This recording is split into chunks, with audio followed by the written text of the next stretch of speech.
consenso entre el gobierno y el Parlamento. Haciendo un paréntesis, miren la importancia de esta herramienta legislativa, porque finalmente para eso también nos abocamos los que estamos todos aquí presentes.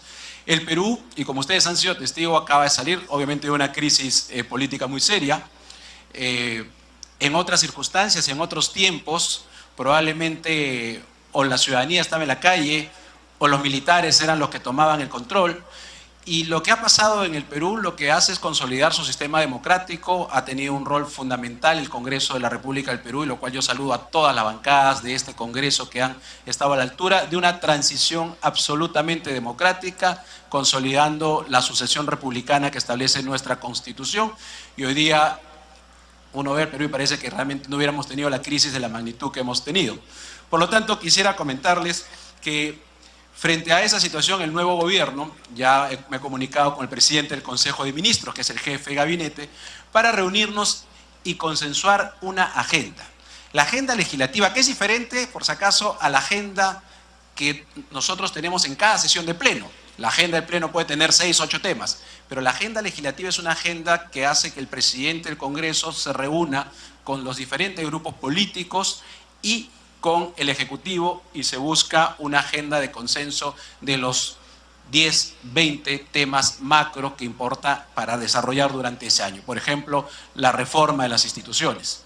Y eso no quiere decir que no entre un proyecto de ley de urgencia del Ejecutivo para ampliar un presupuesto, para una carretera, pero la agenda legislativa, que es esta herramienta de consenso, ya ha planteado durante un año, y puede uno prever cuáles son los temas macro que le prioriza o que quiere priorizar el Ejecutivo y que obviamente quieren priorizar las diferentes bancadas parlamentarias. No sé si está el video.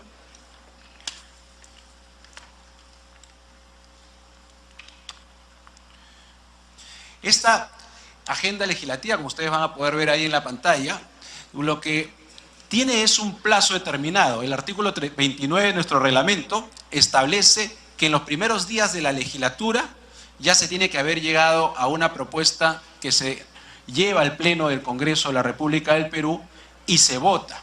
Es decir, esta es una agenda consensuada que tiene el respaldo de todos los parlamentarios que participan, obviamente, de esa asamblea. Al votar esta agenda legislativa, lo que se hace es prever en un periodo de tiempo, que son 2 legislaturas, los temas de mayor importancia y de mayor consenso en el Parlamento peruano. Esta agenda legislativa, repito, aún nos falta todavía consolidarla. Viene un tiempo interesante con el gobierno actual que ha pedido una reunión, quieren priorizar algunos temas y nos llevará a hacer otra ronda de reuniones con los diferentes grupos parlamentarios. Se hace un seguimiento de tal manera que, por ejemplo, como presidente del Congreso, he tenido ya 2 reuniones con los presidentes de las comisiones, de las 24 comisiones, para ver cuál de los temas de la agenda legislativa aprobado por todo el Congreso, cuál es su procedimiento o cuál es su situación en las comisiones, para darle más impulso. Por ejemplo, si hablamos de una reforma, repito, de las instituciones, hay una ley que se ha aprobado de la carrera judicial del trabajador del Poder Judicial, y si esta ley se está demorando en la Comisión de Justicia o en la Comisión de Trabajo, que son las 2 comisiones que lo ven, entonces nos permite hacerle un seguimiento permanente. Definitivamente, por si acaso, porque hay que hacerlo absolutamente claro, estamos retomando un proceso que se inició hace muchos años y que lamentablemente se dejó. Pero no queríamos desaprovechar esta oportunidad para presentarles una herramienta que estamos seguros que sirve para que tanto legislativo como ejecutivo puedan armar una agenda de consenso, puedan hacer un seguimiento y de esa manera poder tener claro en un panorama de tiempo las reformas que requieren nuestras sociedades. Acá todavía estamos empezando, y espero que seguro las siguientes mesas que vengan a partir de julio de este año puedan ya consolidar lo que establece nuestro reglamento. Es más, cuando en una sesión, nosotros sesionamos los jueves, hay 15 o 16 temas en la agenda para el Pleno. Si hay 1 o 2 temas de la agenda legislativa, es decir, de la agenda principal consensuada, tienen prioridad en el tratamiento en el día de la sesión. Así que queríamos presentarles esta herramienta, queremos que seguro va a serle de utilidad, y en el transcurso de estos 2 días, repito, vamos a alcanzarle la propuesta para ver si es que a alguno de los parlamentos le interesa ahondar en el tema, y nuestros funcionarios con todo gusto poder apoyarlos en la implementación de lo que es esta agenda legislativa consensuada con el gobierno de cada uno de sus países. Ahora sí vamos a pasar a los temas por el cual estamos convocados, que es el Parlamento abierto. Muchísimas gracias.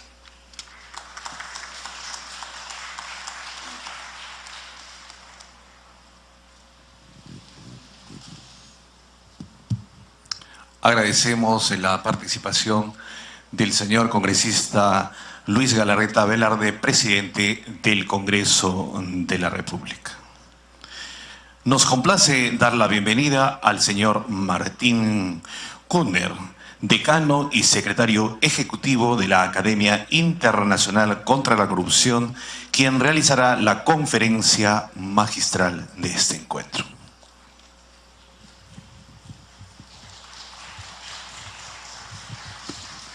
Martín Kuttner, decano y secretario ejecutivo de la Academia Internacional contra la Corrupción.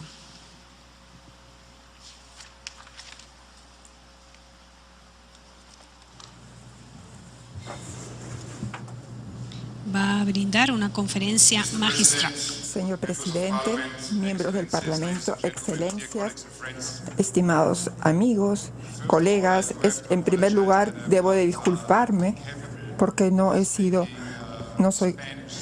tengo la posibilidad de hablarles en español, y espero que tengan ahora listos sus audífonos de traducción para que puedan seguir la presentación, por favor. Es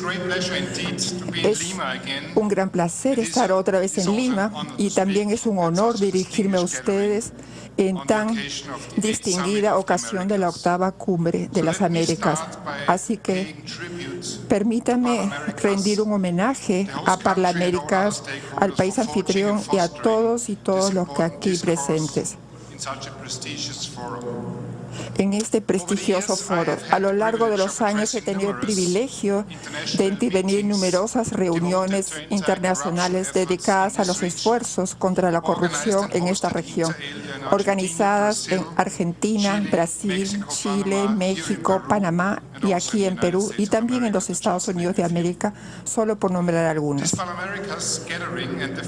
Este encuentro de Parlamenaméricas y el hecho de que gobernará democrática frente a la corrupción sea también un tema principal para los jefes de Estado y de Gobierno en la cumbre, nos da una señal muy fuerte, no solo a las naciones y a los pueblos de las Américas, sino al mundo. Así que, por favor, permítanme homenajear también a la Organización de los Estados Americanos y sus Estados miembros, incluido el país anfitrión, por este logro tan importante.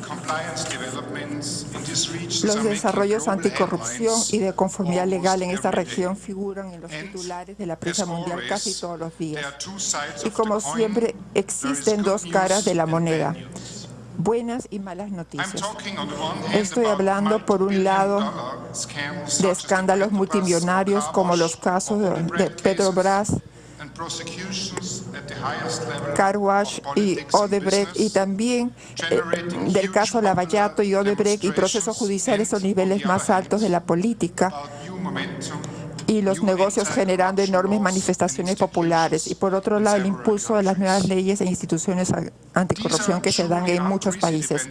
Estos son tiempos verdaderamente sin precedentes para las Américas, y el mundo está observando de cerca. Se convierta esta región en el líder mundial anticorrupción, pionera para admirar y seguir, o quizás estará abrumada por el gran volumen de noticias sobre la corrupción, de confianza y liderazgo que vemos alrededor de todo el mundo. La respuesta, señoras y señores, depende en parte de sus acciones como parlamentarios y parlamentarias en estos tiempos trascendentales, quizás incluso definitivos.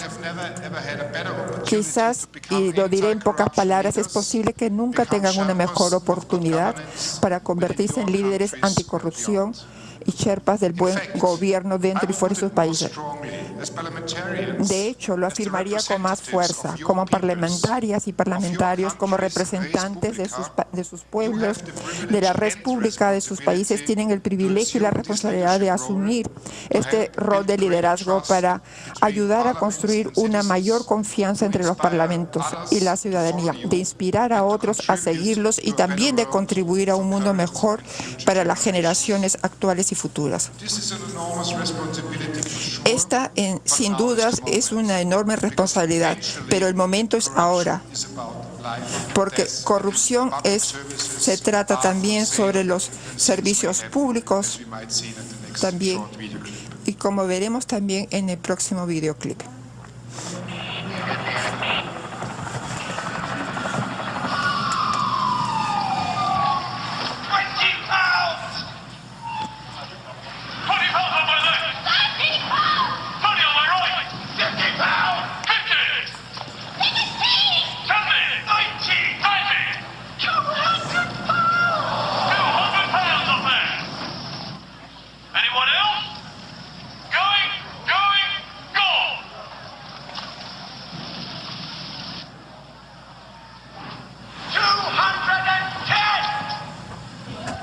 $210.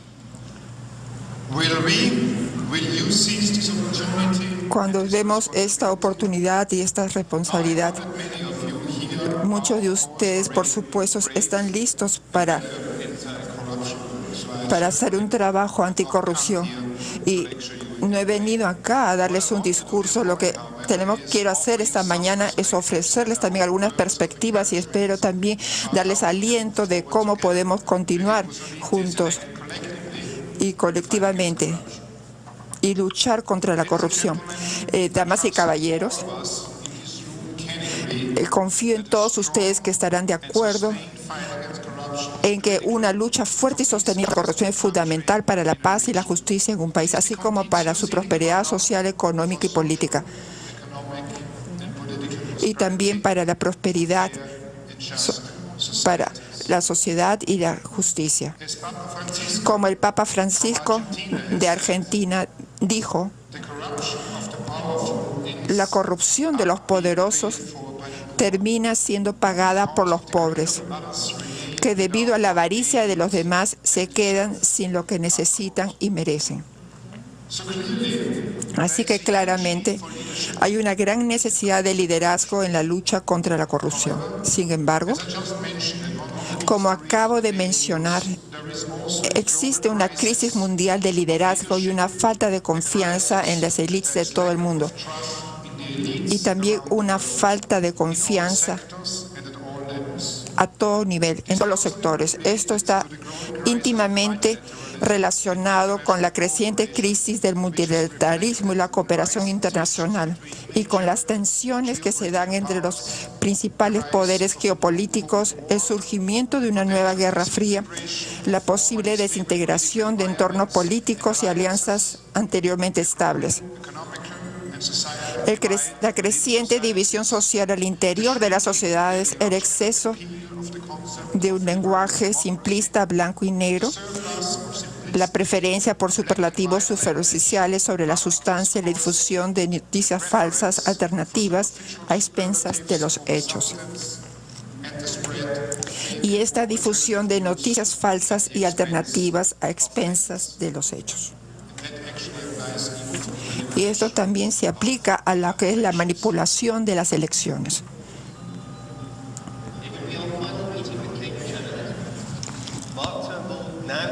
By his boss, Old Etonian Alexander Nix. This the man who in public eulogizes free and fair elections, but who in private, we're about to discover, appears to play dirty. For a company claiming not to be in the business of entrapment, listen now to Alexander Nix when our fixer raises again the topic of digging up damaging material on political opponents. And what we want to know is what is the expertise of the deep digging that you can do to make sure that the people know the true identity and secrets of these people. We do a lot more than that. I mean, deep digging is interesting, whereas it can be effective, it can be just to go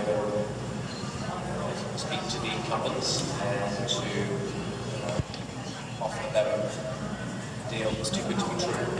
Make sure that that's video recorded. These sorts of tactics are very effective.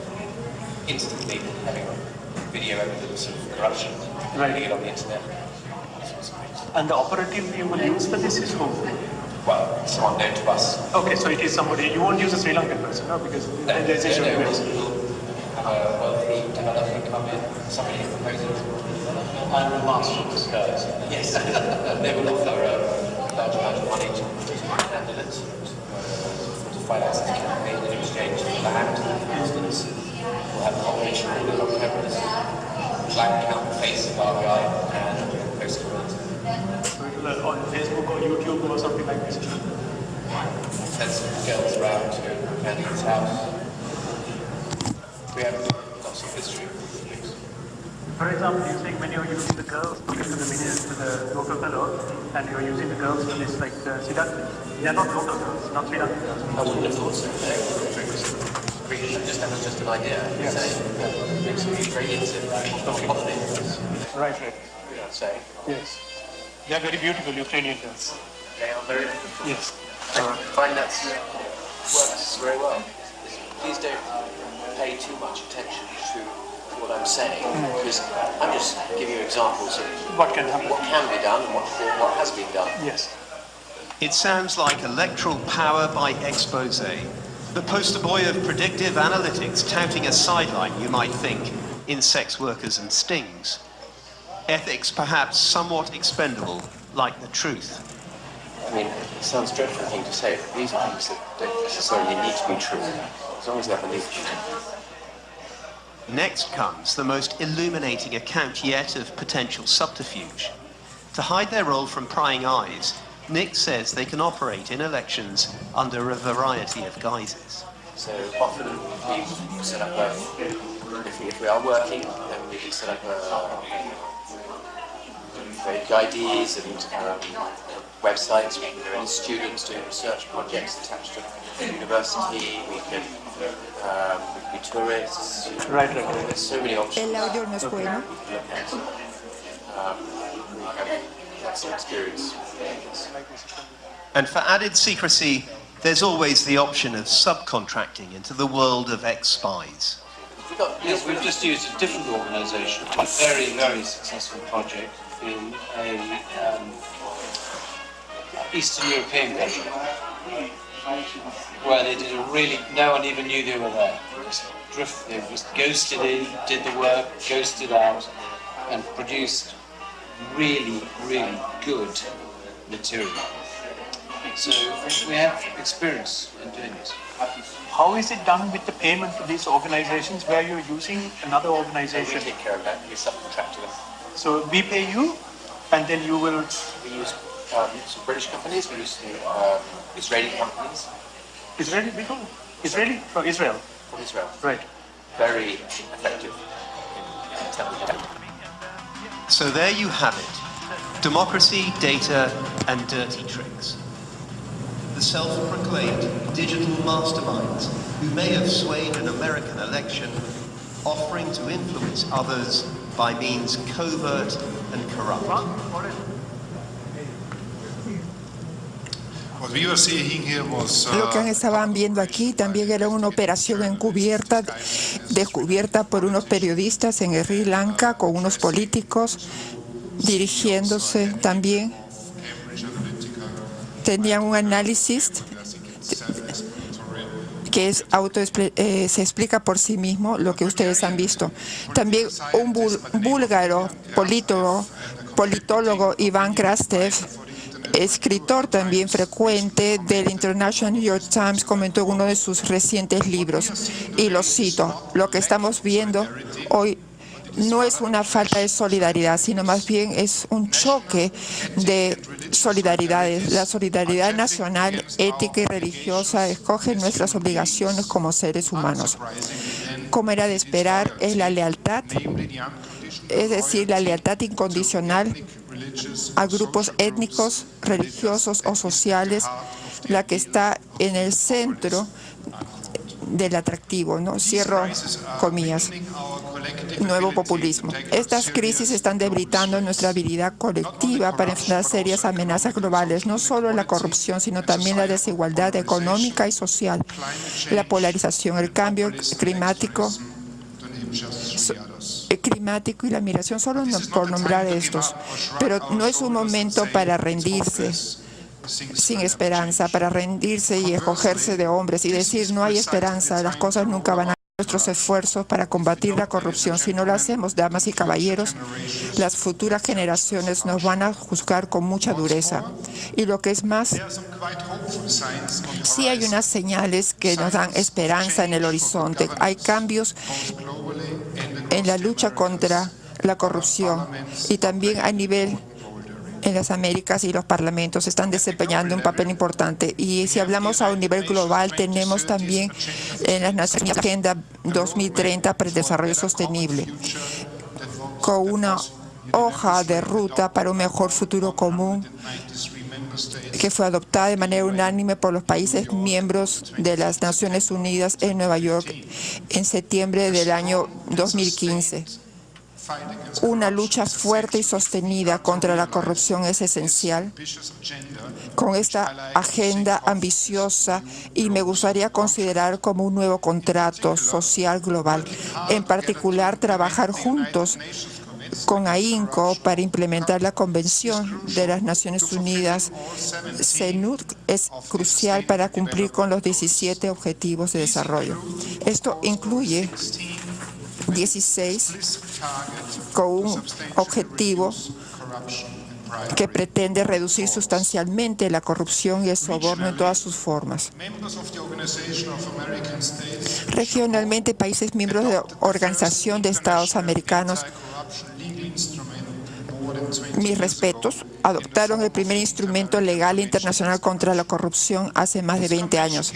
Esta convención entró en vigencia en 1997, más de 8 años antes de la CNUC, y desde entonces el mecanismo de seguimiento del MESIC ha apoyado a los estados como parte de su implementación de disposiciones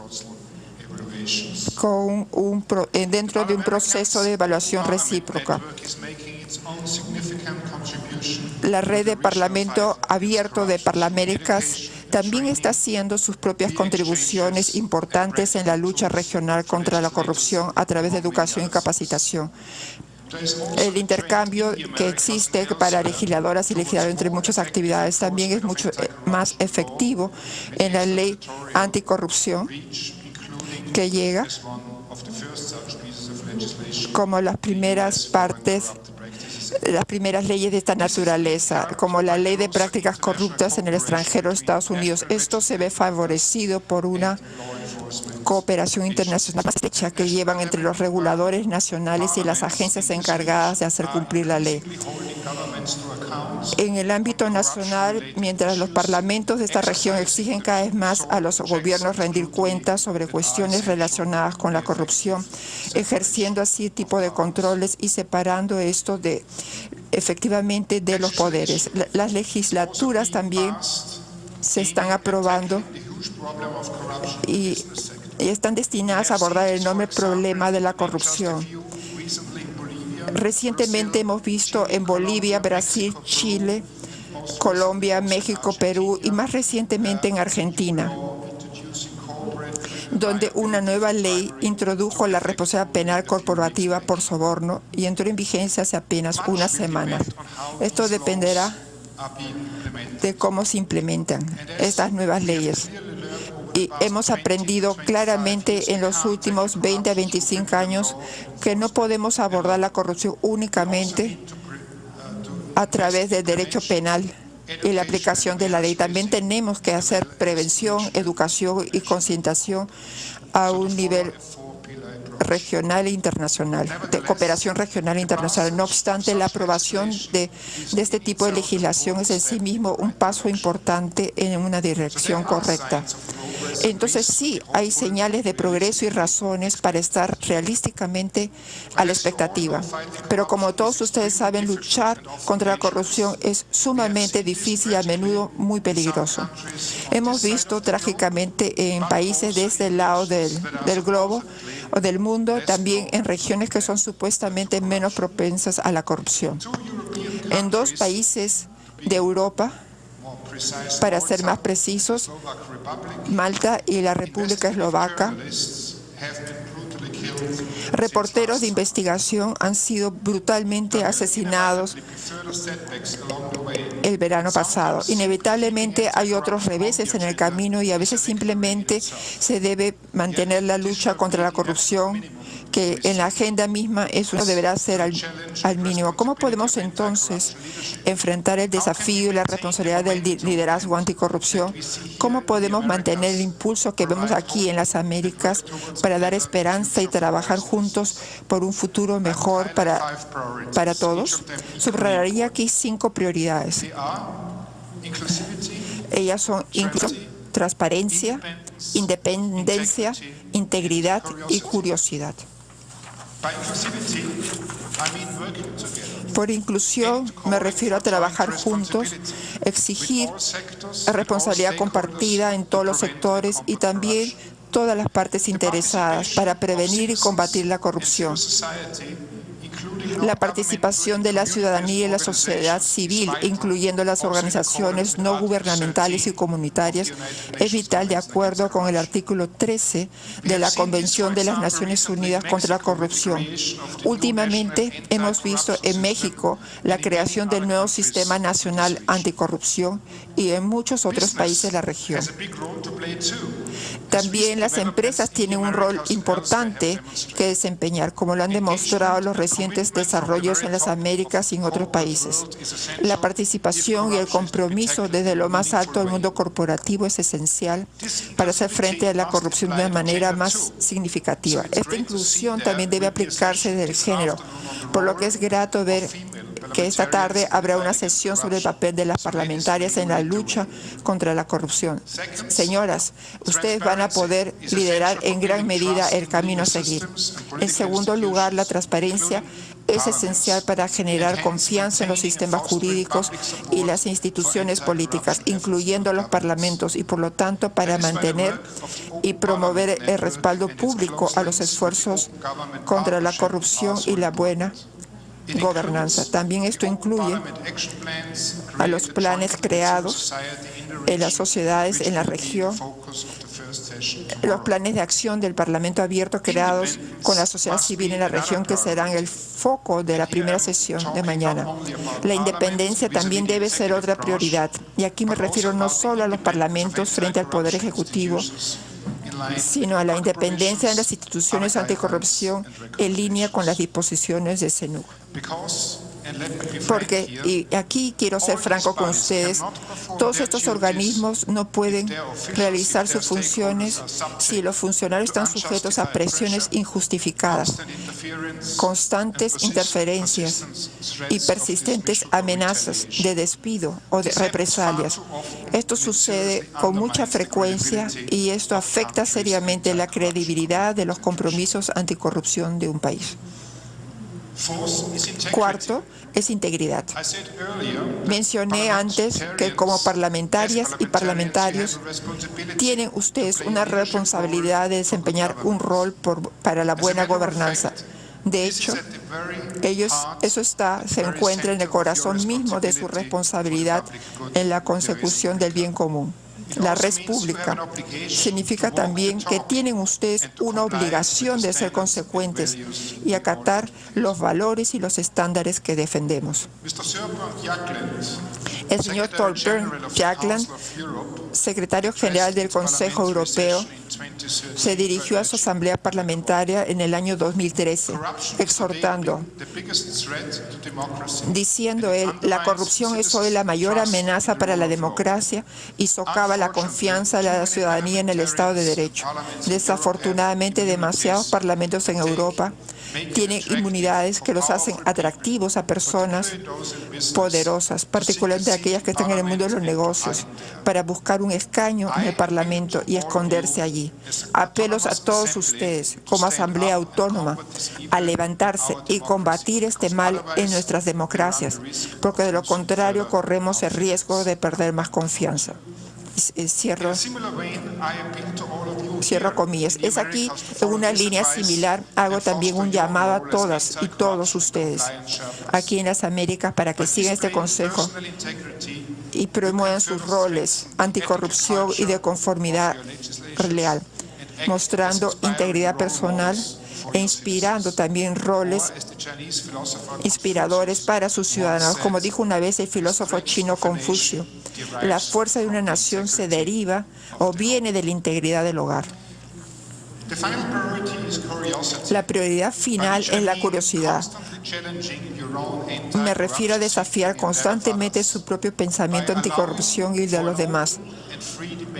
Sin duda, aquí, Parlamenaméricas juega un papel importante al proporcionar a los parlamentarios este foro para la discusión y el debate, para el intercambio de experiencias y conocimientos. Más enfatizaría fuertemente el valioso rol de la educación para desafiar los consensos y desarrollar una mentalidad más crítica. En efecto, en IACA, la Academia Internacional contra la Corrupción que tengo el honor de dirigir, considera las Américas como una área prioritaria después de un aumento constante de nuestras actividades en los últimos años. Quisiera compartir con ustedes solo algunos de los momentos más destacados. En enero de este año, los estudiantes de nuestro programa de maestría en anticorrupción se encontraban en Washington para participar en el módulo sobre corrupción, aplicación de la ley y el sector público, que fue presentado por la Vicepresidencia de Integridad del Banco Mundial. En el año 2016, una clase anterior de la maestría hizo un módulo en Brasilia y a fines del año 2015 presentamos una exitosa Academia Regional de Verano de IACA en Buenos Aires para profesionales de 10 países de la región.